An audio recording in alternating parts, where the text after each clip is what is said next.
Hello guys, and welcome to this video where I'm going to be showing you how to use a voice on 11 Labs. Now if you are not familiar with 11 Labs, 11 Lab is a website that provides you with a variety of voices you can use for your projects. These voices are AI voices and they provide a very good home base for whatever voice you want to use. So what you have to do is just go to the 11 Labs website, which is 11labs.io, and choose the voices section.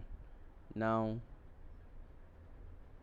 once you are on the voices section, you have three compartments: my voices, the library, and collection. You have to go to your library, and this library will give you an overview of all the types of voices they have, which you can use to tell your story. We have the narrative and story, conversational, characters and animation, social media, entertainment and TV, advertisements, informative and educational. And you can scroll down and sample each voice to get what you need. Once you've selected a voice, you can click on it to add it to your project, and you can now convert your text to audio and download your voice. So this is how to choose or select a voice on 11 Labs. Thank you very much and do have a great day.